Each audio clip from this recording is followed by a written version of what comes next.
Have you ever wondered, what if I won a gold medal? How different life would be? Actually, we don't have the ambition to be heroes. We just aspire to be better versions of ourselves. I'm sorry, Cheng Lai. I really tried. You are my hero, and you were the one who introduced me to the world of swimming. This sport once filled me with hope, but now you've chosen to give up. So I got lost and ended up back at my dad's pork shop, but in my free time, I still return to the beach. Watching the police shine a light on girl swimsuits like before, I wondered if this world ever changed.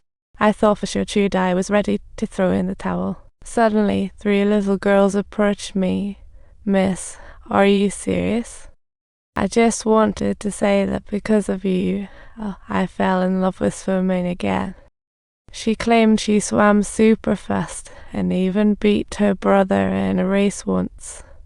Her brother is one stubborn guy and won't admit it, but the truth is the truth.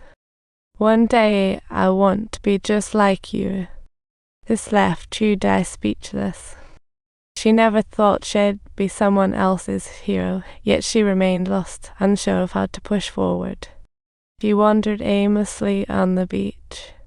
Suddenly, a swimmer was caught by the cops. She recognized him as the legendary swimmer from the Channel Crossing, so she decided to rewatch that documentary. When the film ended, a notice appeared announcing a challenge for crossing the channel. Whoever succeeds would get a 1,000 reward, and an audacious idea popped into Chudi's head. Coincidentally, her sister Enfyong showed up too. A single glance, and they understood each other. After the wedding, her sister found Chudi handling drinks at the dock.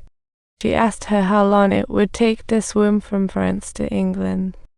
At first, Chudi tried to cover it up, but her sister's words made her spill the beans. This was just a joke. You think I can do it? Sounds like it'll hurt your tongue. Hurt my tongue? Well, did you say tongue pain?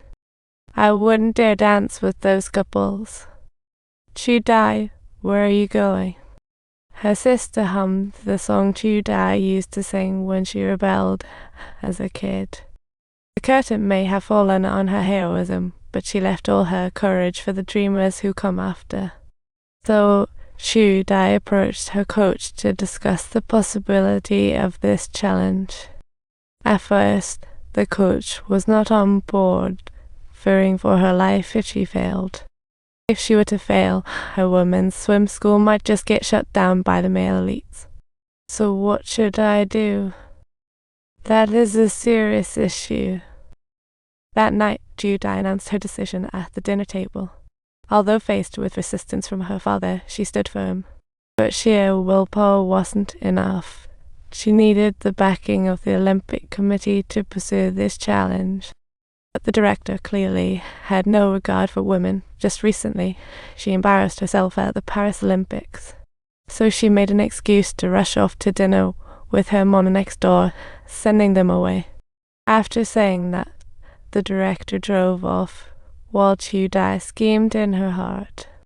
After changing into her professional swimsuit, she jumped into the sea with the Olympic Committee witnessing her leap. Night fell quickly, and she watched the still waters while the director was getting ready for dessert. But at the very moment she opened the car door, she was left dumbfounded. Just like that, Chudi earned a free dinner and changed the course of her life. However, the path to success is destined to be uneven. The director kept his promise but replaced Chudi's coach. If Chudi does not agree, they will back off. Reluctantly, Chudi had to compromise. Soon, the challenge day arrived, with a sea of male competitors gathering in France. They looked at Chudi arriving all alone and were completely puzzled. Especially one named Banji, who had failed the crossing 12 times. His body died of hypothermia last week in these waters. What gave Chudi the guts to step here? She didn't argue back, but instead fought back with her performance in training. Banji overcame bias against Chudi and shared failure experiences. He was merely a few miles away from the shoreline when a sudden current carried him towards the rocks, nearly costing him his life. It felt as if fate itself was holding them back. Let's not forget the racial segregation going on in America at the time. They were both oppressed, but found that in the pursuit of dreams, they were not so different after all. Prejudices feel like mountains that can't be moved no matter how hard you try. For instance, the coach had arranged for her to use breaststroke in training, but no one let her. This led to her breakfast being just a few sad fruits the next day at an interview. The subtitles read, "The coach claimed that this was to maintain her ladylike image in front of the reporters. However, Banji couldn't bear to watch any longer and handed her a plate of beef jerky." The coach, furious, pointed at a fisherman outside, suggesting to Banji, "You might not be so lucky next time." That was the last straw for the coach, who completely lost his cool.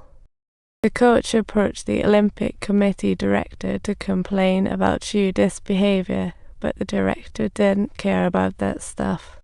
As a die-hard patriarch, all he wanted was to see Chudi fail. Subtitles. If you really enjoyed this story, make sure not to forget to subscribe to our channel.